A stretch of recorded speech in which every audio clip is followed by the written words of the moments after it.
Sebab mestinya orang beriman yakin dong, nggak ada lagi skala prioritas ketaatan yang harus didahulukan selain kepada Allah dan Rasulnya terlebih dahulu. Tapi hari ini tidak kan? Kita diarahkan untuk mentaati sesuatu yang selain Quran dan Sunnah. Bahkan kalau ada sebuah negeri muslim yang menyatakan terang-terangan menerapkan syariat, wow, pihak barat langsung terjun membangun opini negatif di media mainstream, ya toh? Terus kita masih berharap pada PBB bisa menyelesaikan masalah-masalah kita. Kita demo ke jalanan menuntut agar PBB mengatasi problema saudara muslim, tolong diatasi. Ya sementara 5 sosok utama kafir-kafir ini yang mimpin dunia, diketawain kita, Pak. Silahkan proposal ajukan, kita tidak peduli.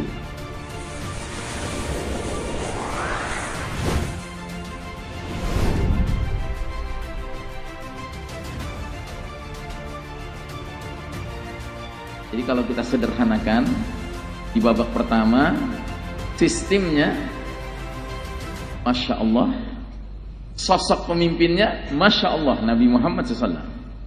Di babak kedua, sistemnya Masya Allah, sosok pemimpinnya juga Masya Allah Khulafaur Rasyidin. Di babak ketiga, sistemnya Masya Allah, sosok pemimpinnya kadang-kadang Masya Allah, kadang-kadang la haula wala quwata illa billah. Paham ya? Paham ya? Sampai datanglah tahun 1342 Hijriah, di mana Allah Ta'ala mentakdirkan berakhirnya babak mulkan adhan ini. Ditandai dengan peristiwa apa, Pak? Ditandai dengan peristiwa bubarnya khilafah. Tahun 1342 Hijriah, 1924 Masehi. Sudah ada 100 tahun yang lalu, Pak? Sudah ada 100 tahun yang lalu? Belum, ya. Kalau pakai hitungan Hijriah, 2 tahun lagi baru 100 tahun yang lalu, 1442 Hijriah. Kalau pakai hitungan Masehi 1924, berarti masih berapa tahun lagi? 5 tahun lagi, ya. Baru dia 100 tahun.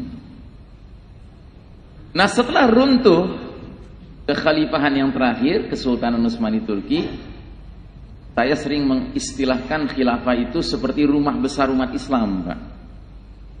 Dan memang kekhalifahan yang terakhir ketika berpusat di Turki, rumah kita besar sekali, Pak. Membentang di barat dari Afrika Barat di Maroko sampai ke Indonesia Timur di Maluku, Pak. Itulah wilayah rumah besar kita, Pak. Dan pada masa itu kita menghayati betapa nikmatnya umat Islam itu berjalan-jalan dari satu negeri muslim ke negeri muslim lain tanpa paspor, tanpa visa, ya. Cukup dengan 2 kalimat syahadat. Dan kalau kita pelajari sejarah Indonesia, kita akan temukan bukti-bukti, ya, bahwa kita dulu satu umat yang besar. Contohnya kerajaan Samudra Pasai di Aceh dan sebagian Sumatera Utara. Surat menyurat ke pusat negaranya kemana? Ke Turki, Pak.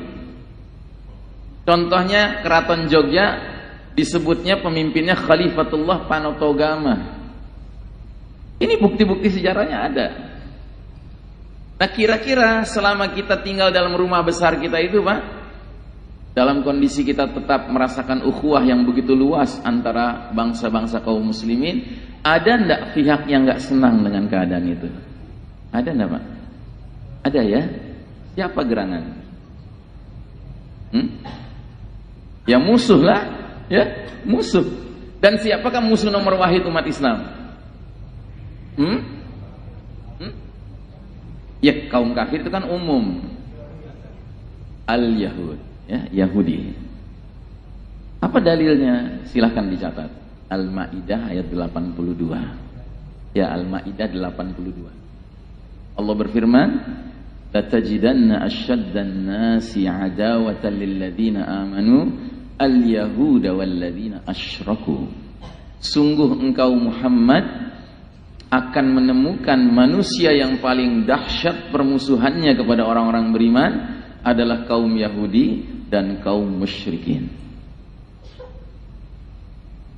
Jadi selama kita tinggal dalam satu rumah besar kita, dan ingat, rumah ini langsung dapat izin mendirikan bangunannya dari Allah Ta'ala dengan SKIMB-nya yang mana, Pak?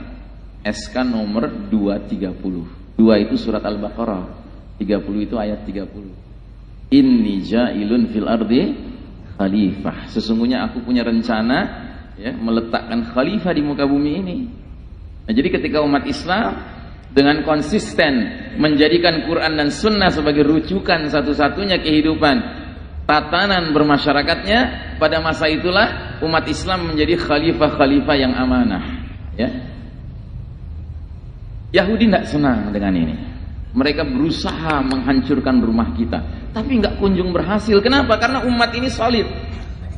Sampai kapan? Sampai di tengah-tengah jajaran pimpinan militer Kesultanan Utsmani Turki muncul pengkhianat. Siapa nama pengkhianatnya? Ada yang tahu? Mustafa Kemal. Seringkali dalam buku-buku ditambah embel-embel Ataturk ya. Tapi kalau ulama-ulama di Turki yang ngerti permasalahan, tidak ada yang mau menyebutnya Mustafa Kemal Ataturk. Karena Ataturk itu artinya bapaknya Turki. Mereka lebih senang menyebutnya Mustafa Kemal A'da'i Turk, musuhnya Turki.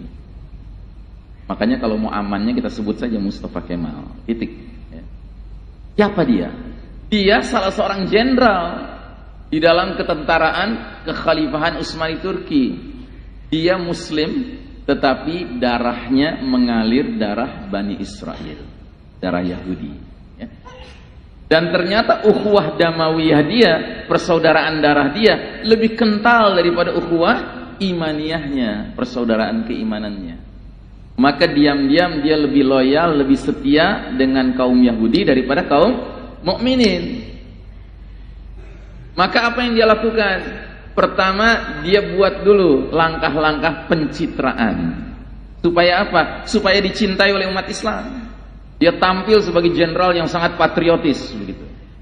Ketika dia sudah yakin umat mencintai dirinya, barulah dia lemparkan pikiran-pikiran sesatnya. Apa dia katakan? Dia bilang begini, hai umat Islam, kalau kita mau maju, tidak ada jalan lain. Kita harus meniru cara hidup bangsa-bangsa yang sudah maju lebih dahulu dari kita. Dan siapa yang dia maksud? Yang dia maksud pihak Barat, Eropa, kafir. Ya. Bahkan lebih jauh dari itu dia katakan begini, kalau kita mau maju kita harus melakukan modernisasi dan westernisasi. Dan kita harus tinggalkan ajaran Islam yang sudah ketinggalan zaman ini, sudah kuno ini. Termasuk kita harus tinggalkan cara bermasyarakat dan bernegara menurut Islam yang sudah kuno itu. Maka dia bubarkan Pak khilafah. Rumah besar kita dibubarkan. Diganti dengan apa? Diganti dengan negara Turki modern, sekuler, berpaham nasionalisme.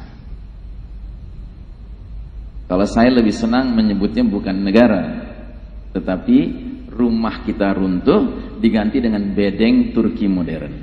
Ya. Kan tadinya gede Pak, begitu jadi kecil ya jadi bedeng lah. Ya. Dan setelah dia muncul, karena dia muncul di pusat kepemimpinan umat, terjadilah efek domino. Tahu efek domino Pak? Kalau bahasa Jermannya getok tular. Gitu. Ya kesana kemari menular. Akhirnya setelah bedeng Turki pertama kali berdiri, muncullah bedeng Mesir, muncullah bedeng Indonesia, muncullah bedeng ini, bedeng itu, bedeng ini, ya kan? Belum terlalu lama kita tinggal di bedeng, belum ada 100 tahun, mulai ada sebagian umat Islam teriak-teriak bedeng harga mati. Tidak boleh dirubah. Padahal sejarahnya menggambarkan bahwa kita asalnya tinggal di satu rumah yang besar. Sekarang saya tanya sama bapak dan ibu sekalian, waktu saudara-saudara kita di Palu dan di Lombok mengalami bencana gempa, rumah mereka rata dengan tanah ya, rata dengan tanah rumah mereka. Dan datanglah alhamdulillah orang-orang ikhlas, relawan-relawan dari berbagai penjuru Indonesia bahkan dunia membawa bantuan. Dan bantuan awal yang dibawa apa? Tenda darurat ya, supaya mereka punya tempat bernaung. Ya rumahnya sudah hancur, mau tidak mereka tinggal di tenda itu? Mau dah, karena nggak ada pilihan lain kan. Nah namun ketika jalan waktu, sudah mulai membaik keadaan, mulai dibangun rumah, Kalau mereka disuruh pindah dari tenda ke rumah, mereka bilang, oh enggak, tenda harga mati. Masuk akal tidak? Masuk akal tidak? Tidak masuk akal. Nah, jadi saudaraku rahimakumullah, ini realitas sejarah. Ya. Jadi begitu runtuh, terjadi tahun 1342 Hijriah, masuklah kita ke babak keempat. Nah, babak keempat ini namanya apa? Namanya babak mulkan jabriyan. Babak para penguasa yang memaksakan kehendak mereka. Memaksakan kehendak mereka. Sejak saat itu umat menyaksikan munculnya sosok-sosok yang memaksakan kehendak mereka, yang berarti mengabaikan kehendak Allah dan Rasulnya. Mulailah centang perenang kondisi kita, ya. Makanya saya sering menyebut bahwa kita yang hidup di babak keempat ini, kita sedang menjalani babak yang paling kelam dalam sejarah umat Islam. Belum ada babak lebih kelam dari babak yang kita alami sekarang. Dan Nabi pun menggambarkan situasinya seperti itu. Dalam hadis Nabi mengatakan, kaqita'il lailil muslim, laksana sepotong malam yang gelap gulita. Ini babak keempat kita ini, Pak. Era penuh fitnah. Dan yang terjadi berikutnya apa? Allah Ta'ala cabut hak kepemimpinan umat Islam atas dunia ini, dan Allah pindahkan giliran kepemimpinan kepada pihak Barat, Eropa, Amerika, yang tidak lain adalah masyarakat Yahudi dan Nasrani. Berlakulah hadis Nabi yang disebut dengan hadis lubang biawak. Pernah dengar hadis itu? Kata Nabi, sungguh kalian umat Islam kelak nanti di masa depan akan mengikuti kebiasaan cara hidup orang-orang sebelum kalian, sejengkal demi sejengkal, sehasta demi sehasta, sehingga sekiranya mereka yang kalian ikuti masuk lubang biawak sekalipun, kalian terus saja mengikuti mereka. Para sahabat bertanya-tanya, ya Rasulullah, al-Yahuda wan Nasara, ya Rasulullah, apakah yang kau maksud adalah kaum Yahudi dan Nasrani? Nabi menjawab dengan jawaban pendek saja, faman, yang artinya siapa lagi kalau bukan mereka. Para sahabat mendengar hadis ini tercengang. Tercengang bukan karena meragukan Nabi, tidak, mereka yakin Nabi tidak pernah bohong. Tapi yang bikin mereka tercengang adalah, loh kok bisa ya umat ahli Quran suatu ketika ngekor sama umat ahli Taurat, ahli Injil? Ini bagaimana ceritanya? Apa yang terjadi? Ya umat dulu bingung, Pak, para sahabat. Nah, kita yang hidup di babak keempat sekarang ini, kalau mau menggunakan kacamata tauhid melihat situasi kondisi dunia, kita bukan saja mengerti hadis itu ya Pak, kita yang mengalami sekarang. Coba lihat hari ini, ada ndak Muslim yang ke barat-baratan, ke Yahudi-Yahudian, Nasrani-Nasranian? Ada tidak? Yang bilang banyak. Iya, memang benar, ada dan bahkan banyak.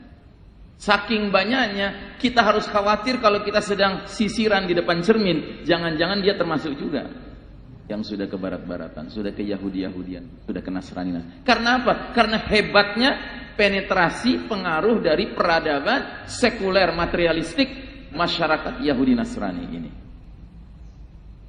Nah, jadi saudaraku rahimakumullah, keadaan ini harus kita pahami dulu sebelum kita bicara akan datangnya Dajjal. Ini harus kita pahami. Nah, qadarullah, bersamaan dengan kita masuk ke babak keempat ini, ya, kita tadinya punya rumah besar, akhirnya tinggal di bedeng-bedeng kecil-kecil, ya, dan spirit pengelolaan rumah dengan bedeng ini beda sekali. Dulu rumah itu ditata, dikelola dengan spirit mendahulukan ketaatan pada Allah dan Rasulnya, Quran dan Sunnah. Sekarang sudah tidak. Sehingga akibatnya apa ya? Kacau balau lah kita. Kacau balau kita. Sebab mestinya orang beriman yakin dong, nggak ada lagi skala prioritas ketaatan yang harus didahulukan selain kepada Allah dan Rasulnya terlebih dahulu. Tapi hari ini tidak, kan? Kita diarahkan untuk mentaati sesuatu yang selain Quran dan Sunnah. Bahkan kalau ada sebuah negeri Muslim yang menyatakan terang-terangan menerapkan syariat, wow, pihak Barat langsung terjun, membangun opini negatif di media mainstream, ya toh? Nah, jadi saudaraku rahimakumullah, musuh Yahudi terutama melihat keadaan ini, langsung mereka otak Yahudnya, makanya hati-hati Pak, jangan bangga kalau dibilang ente Yahud juga gitu ya, ini pinter gitu. Enggak, Yahud itu Yahudi gitu, licik ya. Otak liciknya mulai jalan ini Yahudi ini. Akhirnya mereka bikin rumah pengganti khilafah yang simbolnya seperti ini. Lihat di gambar Pak, ini simbol apa? Ada yang tahu? PBB. Ini rumah Yahudi Pak. Singkatannya apa? Perserikatan Bedeng-Bedeng. Iya. Hanya mereka yang mentalitasnya sudah bedengisme lah yang kemudian membangga-banggakan PBB sebagai tempat mengacu. Tapi yang ngerti sejarah, yang ngerti Islam dalam arti sebenarnya, mereka akan memandang, ini rumah Yahudi ini. Ini bukan rumah kita. Kita nggak pantas bernaung di situ. Kenapa? Karena rumah ini tidak dikelola menurut aturan Allah dan Rasulnya. Yang berarti rumah ini pada dasarnya nggak ada izin mendirikan bangunannya dari Allah Ta'ala. Ilegal ini Pak. Ini ilegal ini. Bukti lebih jauhnya apa? Yahudi yang mendirikan rumah ini kemudian bikin satu sistem di mana di rumah ini ada dewan-dewannya Pak, tapi dewan yang paling menentukan, yang paling berpengaruh namanya Dewan Keamanan PBB. Jumlah anggotanya berapa negara? 15 negara. Dengan catatan 10 negara merupakan anggota tidak permanen, aplusan, gonta-ganti, tidak punya kekuatan.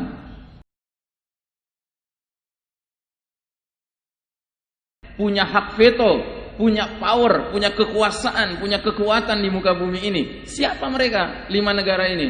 Amerika, Inggris, Prancis, Rusia, Cina. Ada yang muslim Pak? Saya ulangi. Amerika, Inggris, Prancis, Rusia, Cina. Ada yang muslim Pak? Tidak ada. Ini yang mimpin dunia hari ini Pak. Terus kita masih berharap pada PBB bisa menyelesaikan masalah-masalah kita. Kita demo ke jalanan menuntut agar PBB mengatasi problema saudara muslim kita di Myanmar, di Xinjiang, muslim Uighur, muslim Rohingya, tolong diatasi. Ya sementara 5 sosok utama kafir-kafir ini yang mimpin dunia, diketawain kita Pak, silahkan proposal ajukan, kita tidak peduli. Dan ini baru pemimpin di depan layarnya Pak. Yang di belakang layarnya siapa? Lagi-lagi Al-Yahud, musuh nomor wahid kita.